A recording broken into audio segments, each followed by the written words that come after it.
Bom dia, alunos! Hoje nós vamos continuar o estudo dos animais craniados e vamos ver os répteis. Vocês vão ver que não todas, mas a maioria das características desse filo está relacionada com a conquista do meio terrestre. Sim, os répteis são o primeiro grupo na escala evolutiva a conquistar totalmente o ambiente terrestre, porque, como nós vimos na aula passada, mesmo que os anfíbios terrestres, como o sapo, por exemplo, tenham conquistado o ambiente terrestre, eles ainda dependem da água para a reprodução. Então, nós não podemos dizer que eles conquistaram totalmente o ambiente terrestre. Então, a primeira característica que vamos analisar é a impermeabilização da pele, que é imprescindível para diminuir ao máximo a perda de água por evaporação tegumentar. E essa impermeabilização pode ser conseguida por escamas, como nas cobras, por placas dérmicas, como no jacaré, e também por uma carapaça presente nas tartarugas. Nós vamos falar mais sobre a epiderme reptiliana já, ok?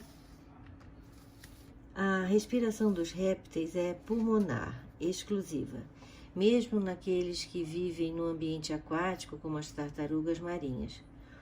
Os pulmões dos répteis são mais desenvolvidos que os pulmões dos anfíbios, com um maior número de dobras internas. A presença de músculos ao redor das costelas permite que muitos répteis expandam e contraiam a sua caixa torácica, forçando o ar a entrar e sair dos pulmões, que é a chamada ventilação pulmonar. Uma curiosidade é que algumas serpentes apresentam apenas um pulmão, provavelmente uma adaptação à sua forma corporal, que é cilíndrica e fina. A excreção dos répteis é realizada por um par de rins. Em alguns, a urina é conduzida pelos ureteres diretamente para a cloaca. Em outros, a urina é armazenada em uma bexiga urinária antes de ser lançada na cloaca e aí eliminada. A maioria dos répteis excreta seus resíduos nitrogenados na forma de ácido úrico, que é menos tóxico do que a amônia e pouco solúvel em água, e com isso pode ser eliminado na urina com economia de água. A excreção de ácido úrico é, portanto, uma outra adaptação ao ambiente de terra firme, onde a economia de água é muito importante. Diversos répteis reabsorvem parte da água da urina enquanto ela está armazenada na cloaca. E nesse caso, o ácido úrico concentra-se a tal ponto de formar uma pasta esbranquiçada semissólida que é eliminada juntamente com as fezes. Além disso, o ácido úrico pode ser armazenado dentro do ovo, no alantoide, até o nascimento do filhote, devido exatamente à sua insolubilidade. Assim, a excreção de ácido úrico também representa uma adaptação ao desenvolvimento embrionário em terra firme, dentro do ovo com casca, como veremos já. Então, nós temos aqui 3 tipos de excretas nitrogenados: amônia, ureia e o ácido úrico, sendo a amônia mais tóxica, a ureia moderada e o ácido úrico tem baixa toxicidade. A amônia tem solubilidade alta, a ureia moderada e o ácido úrico é de baixa solubilidade. Os animais que excretam amônia são animais aquáticos, os animais terrestres eliminam ureia e animais terrestres como os répteis e as aves eliminam ácido úrico. Os peixes ósseos e invertebrados, exceto os insetos, eliminam amônia. Os peixes cartilaginosos, os mamíferos e os anfíbios adultos eliminam ureia e o ácido úrico é eliminado por insetos, por répteis e aves. Animais que eliminam amônia são chamados amoniotélicos, os que eliminam ureia são chamados ureotélicos e os que eliminam ácido úrico são chamados uricotélicos. Outra adaptação muito importante para a conquista terrestre foi a reprodução através da fecundação interna. Os répteis são animais dioicos e ovíparos em sua maioria. Os machos têm um órgão copulador, o pênis, com o qual eles introduzem espermatozoide na cloaca da fêmea durante a cópula. O desenvolvimento é direto, isso é, sem estágio larval. Em algumas espécies de serpentes, lagartos, tartarugas e cágados, as fêmeas podem armazenar os espermatozoides do macho no corpo por 1 ano ou mais, até fecundar seus óvulos. Umas poucas espécies de lagartos são constituídas apenas por fêmeas, que se reproduzem por partenogênese, que é um processo em que o óvulo se desenvolve sem que ocorra fecundação. Iguanas, por exemplo, são ovovivíparas e algumas cobras, como as cascavéis, são vivíparas. Muitas espécies de répteis entram em rituais de acasalamento que podem levar horas ou até mesmo dias. O comportamento durante o acasalamento varia bastante entre as diferentes ordens. Por exemplo, os lagartos machos podem mudar de cor ou esvoaçar a pele localizada ao redor da garganta. Algumas cobras entram em processos complexos de entrelaçamento e perseguição. As tartarugas e jabutis podem golpear seus prováveis parceiros com suas patas e os crocodilos e jacarés costumam berrar ou rosnar para indicarem que estão prontos para o acasalamento. Em muitas espécies, as exibições dos machos são feitas para intimidar outros machos e atrair as fêmeas. O ato do acasalamento pode ser incômodo entre as grandes tartarugas e os crocodilos. As tartarugas costumam acasalar na água porque o meio ajuda a suportar seus corpos pesados. A maioria dos répteis coloca ovos. As fêmeas protegem seus ovos até os filhotes nascerem, como é o caso dos crocodilos. Algumas espécies podem colocar grandes quantidades de ovos que se desenvolvem sozinhos, muitas vezes em ninhos escondidos e bem protegidos embaixo da terra ou embaixo da areia. Tartarugas marinhas e tartarugas verdes, por exemplo, chegam na praia para desovar, onde os ovos são deixados para serem desenvolvidos sozinhos. Em outras espécies, como crocodilianos ou pitons, as fêmeas defendem o ninho com grande agressividade, passando longos períodos ao redor do local e afastando qualquer predador. Devido à baixa temperatura do corpo da maioria dos répteis, eles utilizam outros elementos naturais que soltam calor na hora da postura, como, por exemplo, a luz do sol direta. Nesse caso, quase sempre se desenvolvem sozinhos, sem o cuidado de seus pais. Curiosamente, a temperatura da incubação resulta, em muitos casos, determinante na hora de que as crias sejam fêmeas ou machos. Por exemplo, uma temperatura mais baixa determina o nascimento do sexo menor e uma temperatura maior, mais elevada, determina o nascimento de mais fêmeas maiores. Geralmente a temperatura maior determina o nascimento das fêmeas, como eu falei, né? O que está preocupando os cientistas por causa do aquecimento global, que pode causar um desequilíbrio nas espécies. E também as mamães, por exemplo, de tartarugas, podem meio que controlar essa diferença pela profundidade de seus ninhos cavados na areia. Então, se o buraco é mais profundo, mais frio, se é mais, e aí nasce mais machos. Mas se o buraco está mais na superfície, os ovos estão mais na superfície, o buraco é mais raso, nascem mais fêmeas. Por quê? Porque fica mais quente, né? E aí fica mais equilibrado. O período de incubação varia de espécie para espécie. Por exemplo, os jabutis é de 6 a 9 meses. Já as tartarugas marinhas, né? De apenas 40 a 60 dias. E a temperaturas de mais ou menos 29 graus Celsius nascem mais fêmeas e abaixo nascem mais machos, como eu falei.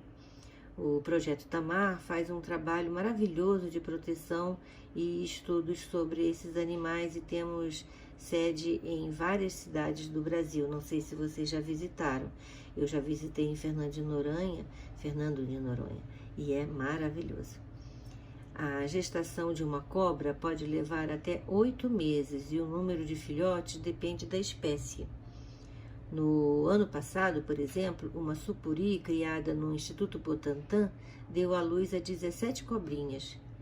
Essas cobras são vivíparas, mas essa espécie pode até ter 30 filhotes de uma vez só. Mas as médias do período de incubação variam de 2,5 meses a 3 meses. A última adaptação ao ambiente terrestre diz respeito ao ovo dos répteis, que é um ovo chamado ovo terrestre, ou ovo com casca, ou, mais correto, ovo amniótico. E como é que é esse ovo? Bem, os ovos dos répteis, assim como os ovos das aves, contêm água e alimento suficientes para o desenvolvimento embrionário. As trocas com o ambiente restringem-se aos gases respiratórios que se difundem através dos envoltórios do ovo. A casca é porosa. Os ovos das serpentes, da maioria dos lagartos e das tartarugas são protegidos por uma casca flexível com consistência de um couro. Já os ovos de cágados, crocodilos e alguns lagartos apresentam casca rígida, como os ovos das aves. O ovo amniótico dispõe de proteção contra choques mecânicos e dessecação, que é a casca. Os ovos dos répteis, assim como das aves, possuem os chamados anexos embrionários, que são o âmnion, que é uma bolsa cheia de líquido que envolve o embrião e protege da dessecação e de eventuais choques mecânicos.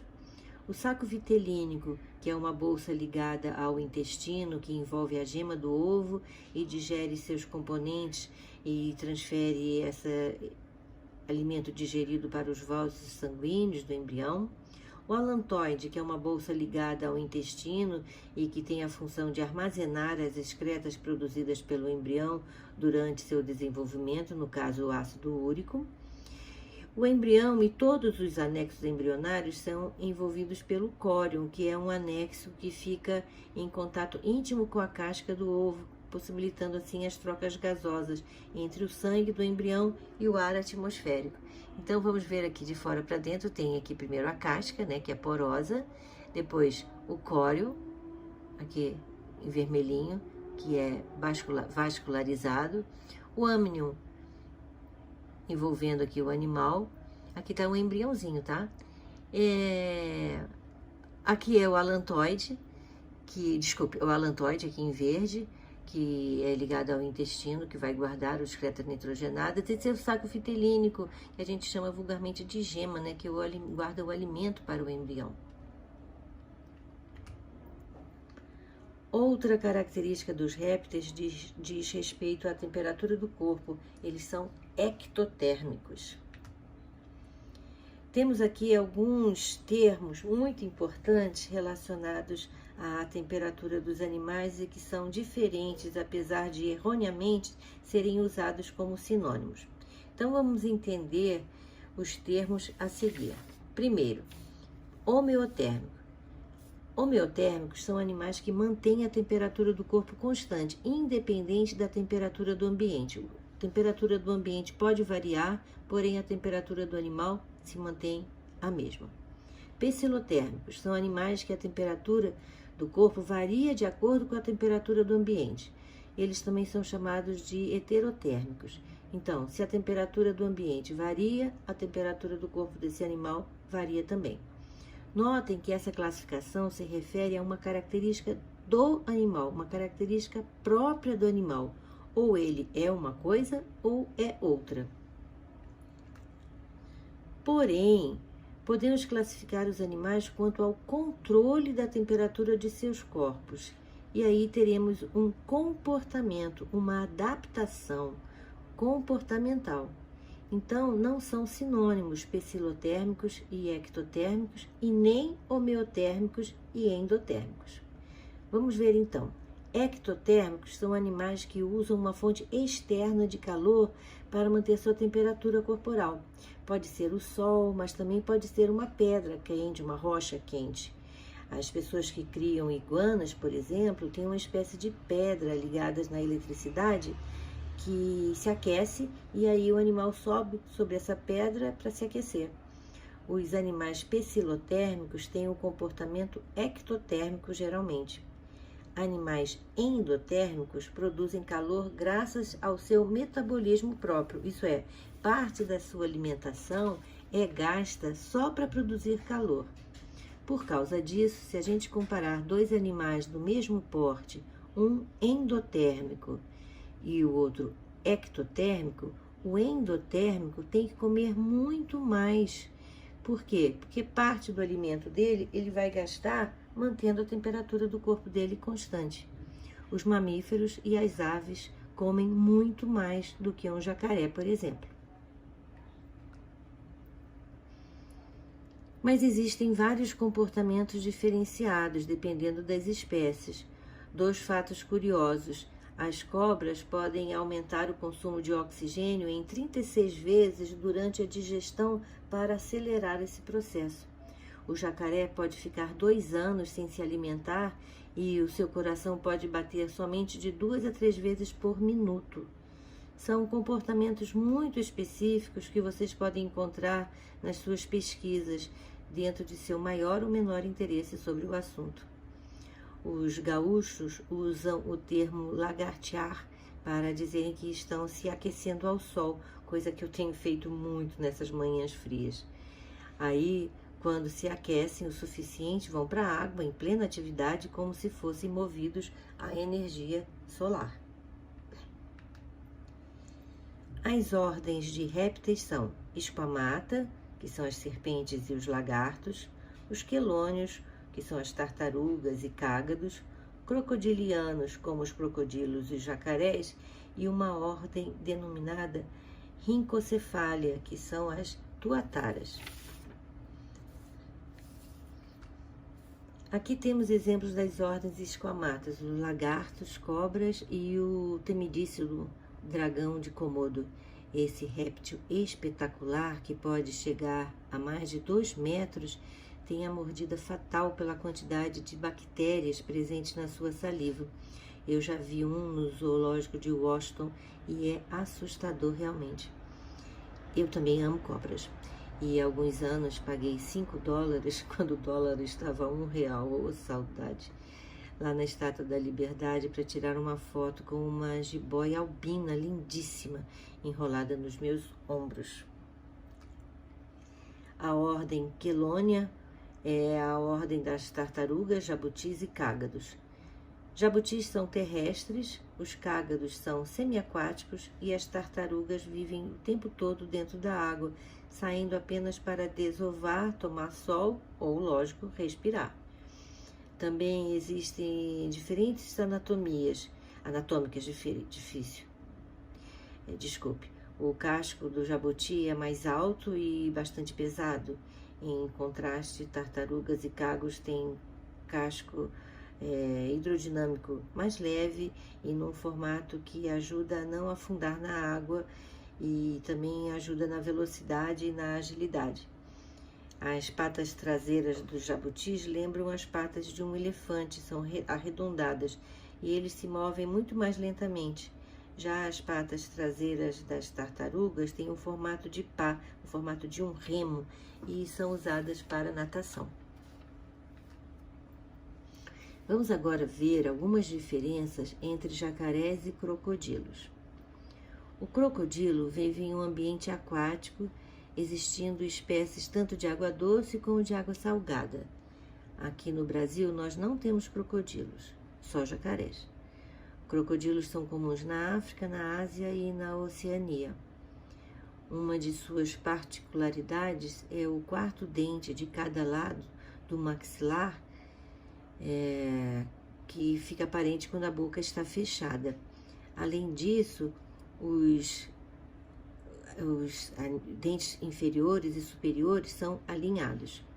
Outro ponto que merece destaque: ao analisarmos os crocodilos é o focinho, que é bem mais afilado e alongado. Já o jacaré é encontrado apenas em água doce. No Brasil encontramos 6 espécies de jacaré, o que torna o Brasil o país com maior diversidade de crocodilianos do mundo.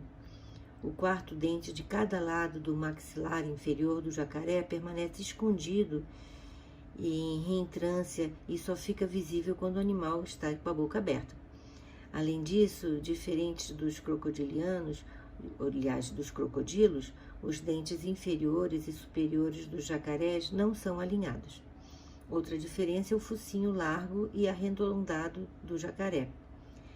Geralmente, os jacarés são menores que os crocodilos, que podem chegar a mais de 4 metros, um macho, e uma fêmea pode chegar a mais de 3 metros.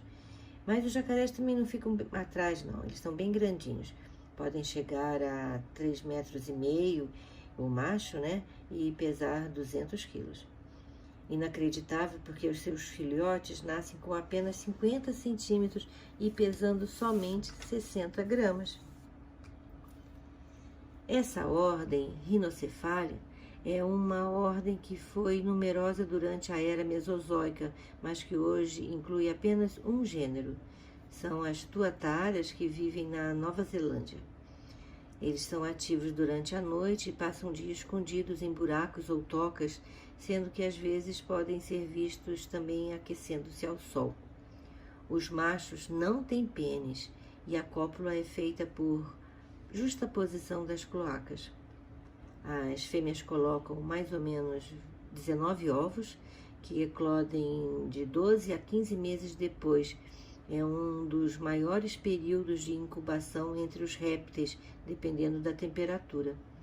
Os machos são maiores do que as fêmeas e, assim como os lagartos, são capazes de realizar a autotonia da cauda, isso é, eles soltam a cauda para escapar de predadores. Alimentam-se de insetos, lagartos, ovos de aves marinhos e às vezes até filhotes de outras tuataras. Vamos falar um pouco sobre a fisiologia desse filo. A pele que reveste o corpo dos répteis é constituída por 2 camadas, a epiderme e a derme. A epiderme é queratinizada, isto é, apresenta uma camada bem espessa de células mortas, que é devido à impregnação de queratina, que é uma proteína fibrosa, impermeável e resistente. A queratinização da pele dos répteis reflete sua estratégia de adaptação ao ambiente de terra firme, em que a umidade é baixa e a perda d'água por transpiração deve ser reduzida ao máximo, lógico, né? Alguns répteis, como as serpentes e lagartos, trocam periodicamente a camada epidérmica mais externa, a cutícula, para permitir o seu crescimento. Esse fenômeno retratado aqui ao lado, né, essa cobra coral está trocando de pele, é semelhante à troca do exoesqueleto dos artrópodes, vocês lembram? O sistema esquelético dos répteis é semelhante ao dos outros tetrápodos, apesar de certos grupos apresentarem grandes modificações esqueléticas devido à adaptação a determinados modos de vida. As serpentes, por exemplo, não têm patas, portanto não apresentam esqueleto apendicular.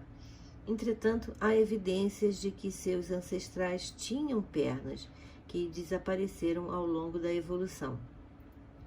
Um outro exemplo é dos quelônios, cujas costelas são fundidas à carapaça óssea. A estrutura do crânio e do esqueleto apendicular dos répteis pode ser considerada mais avançada que dos anfíbios, permitindo uma locomoção mais eficiente no ambiente terrestre. A maioria dos répteis é carnívora. Eles se alimentam de diversos tipos de animais. Algumas espécies de cágados, tartarugas e lagartos são herbívoros. Veja essa foto magnífica de uma cobra comendo um ovo.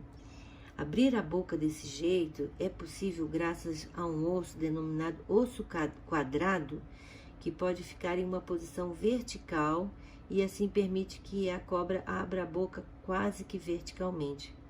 Ela esmaga o ovo, ela não mastiga, e depois meio que ela vomita a casca toda quebradinha. As cobras podem ficar até 2 anos sem comer quando abocanham um alimento muito grande. Para digerir esse alimento, elas ficam reclusas para a digestão, que é muito lenta, e ainda mais como quando dizia minha avó, quando comíamos muito, quando o olho é maior do que a barriga. Há várias estratégias de captura de alimento, sempre sorrateiramente, mas a mais espetacular é a realizada pelas gigantes anacondas, que estrangulam suas presas e as matam por asfixia. O veneno das cobras peçonhentas tem substâncias digestórias, então o animal picado já começa a ser digerido de dentro para fora. Uma curiosidade que eu acho muito legal é sobre o camaleão. A sua língua vai de 0 a 100 km por hora em 1/100º de segundo, enquanto um carro leva 3 segundos para fazer isso. O camaleão precisa comer 100 insetos por dia, porque apesar dele ser ectotérmico, ele gasta muita energia exatamente para isso, para captar o seu alimento. O sistema respiratório, como eu falei, é pulmonar, com pulmões bem desenvolvidos e a musculatura ao redor das costelas, que permite que a caixa torácica se estenda e se contrai, né? Permitindo assim a ventilação pulmonar. E também eu já falei que algumas serpentes só têm um pulmão, né? Que é uma adaptação à forma de seus corpos cilíndricos. A circulação sanguínea é fechada, lógico, dupla e incompleta. A maioria dos répteis tem um coração com 3 câmaras, como os anfíbios, porém os crocodilianos já têm um coração com 4 câmaras fechadas e a circulação é completa, isso é, o sangue venoso não se mistura ao sangue arterial. O sangue venoso só circula dentro do coração do lado direito e vai para os pulmões para ser oxigenado. Aí ele volta ao coração pelo lado esquerdo e vai para todo o corpo do animal, dando oxigênio e recebendo gás carbônico das células. Aí ele se torna aos poucos sangue venoso, que volta ao coração e vai novamente aos pulmões e se fecha o ciclo. A visão dos répteis é muito boa, de um modo geral. O olfato de alguns grupos é excepcional e é muito desenvolvido. As serpentes, por exemplo, têm um órgão olfativo especial no teto da boca chamado órgão de Jacobson, que lhes permite o equivalente a sentir o gosto no ar. Aquele comportamento característico das serpentes de colocar o tempo inteiro a sua língua bifurcada para dentro e para fora da boca permite captar moléculas presentes no ar e levá-los ao órgão olfativo que identifica diversas substâncias captadas. As serpentes são surdas às sons propagados pelo ar, mas conseguem captar vibrações no solo por meio dos ossos do crânio. O fato da língua ser bifurcada possibilita que elas distingam de que lado está a presa, direito ou esquerdo. São animais dioicos, de maioria ovípara. O macho tem pênis e a fecundação é interna, com desenvolvimento sem fase larval, como eu falei. O ovo com casca, água e alimento para o filhote durante o seu desenvolvimento embrionário foi uma importante evolução para a conquista total do ambiente terrestre. Aliás, vocês já notaram que todas as características dos répteis acontecem nesse intuito, não é? Aqui esse slide mostra tipos de dentição das serpentes. No retângulo estão marcas deixadas pelos dentes de uma mordida. Muitas vezes, pela observação dessas marcas na pessoa mordida, é possível complementar a identificação da serpente que causou o acidente. Cerca de 60% das mordidas de serpentes são de espécies peçonhentas. No Brasil, há 4 gêneros principais de importância médica devido à gravidade do envenenamento causado por suas mordidas. Todos eles são da família Elapidae: jararacas, cascavel, surucucu e corais verdadeiras, sendo os acidentes causados por surucucu cerca de 90%. Em geral, as mordidas ocorrem nos membros inferiores. A correta identificação das serpentes peçonhentas é um trabalho para os especialistas. Entretanto, há algumas características que a identificam como ter a cabeça triangular, que se destaca bem do corpo, apresentar a pupila do olho vertical e apresentar a fosseta loreal. A fosseta loreal é um órgão termorreceptor, que é capaz de captar variações mínimas de temperatura dependendo da espécie e pode ter sensibilidade para uma variação de 0,003 graus Celsius. Isso auxilia muito na captura do animal endotérmico. Esse órgão se comunica com o cérebro e está situado dos dois lados da face, entre o nariz e os olhos, e tem a função de um termorreceptor, sendo sensível à radiação ultravioleta. É um órgão encontrado nas cobras da família Viperidae. Todas as cobras, com exceção das cobras corais, têm a fosseta loreal e as peçonhentas não têm. Os dentes inoculadores são ligados às glândulas de peçonha. Alguns dentes são ocos e outros são sulcados. A ação dos venenos, isso é, da peçonha, é muito variada. Alguns têm ação neurotóxica, outros somente local. A peçonha das cobras pode ser fatal para os humanos, porém não se esqueçam, geralmente os humanos é que estão no habitat das cobras. Elas estão apenas se defendendo. Esses são os 4 grupos de cobras peçonhentas no Brasil: a jararaca, a cascavel com seu guiso característico, que é o resultado do resto de pele que se acumula na sua cauda a cada troca, a surucucu e a coral verdadeira. Quando da ocorrência de uma mordida de cobra, como regra geral, deve-se adotar os seguintes procedimentos. Primeiro, lavar o local da ferida com água e sabão. Depois, administrar analgésicos em caso de dor intensa. Terceiro, manter um paciente deitado. Quarto, tentar identificar o tipo de animal para informações futuras. Primeira coisa que vão perguntar quando você chegar no hospital é que cor era a cobra, para tentar administrar o soro específico. E levar a pessoa ao hospital o mais rápido possível para tomar o soro anticrotálico, que é uma mistura de vários soros contra a peçonha. Porém, o mais recomendado seria o soro específico quando é identificado o tipo de cobra. Vejamos aqui algumas fotos de répteis e seus bebês. As cobras podem ser ovíparas, o que significa que elas botam ovos e os filhotes saem dos ovos totalmente formados.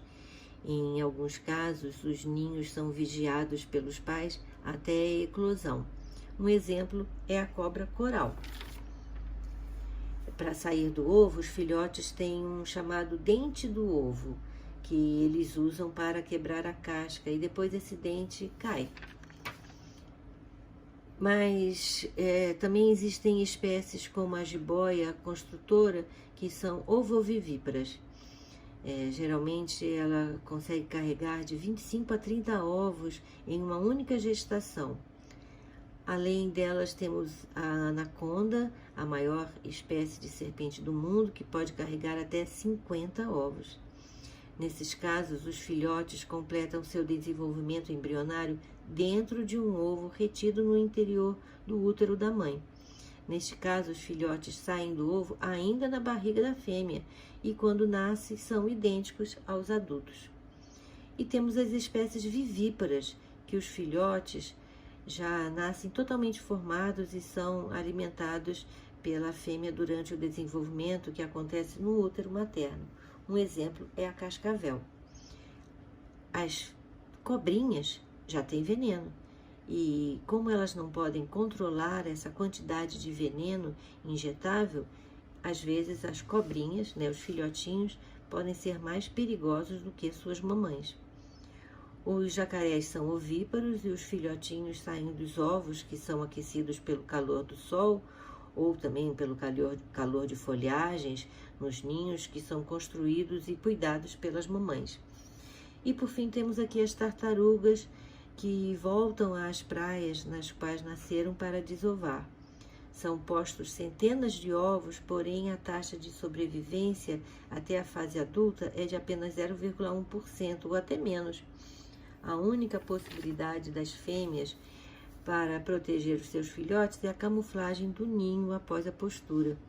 As tartarugas já nascem independentes, mesmo sendo tão pequenas e frágeis, medindo apenas de 3 a 4 centímetros de comprimento de casco.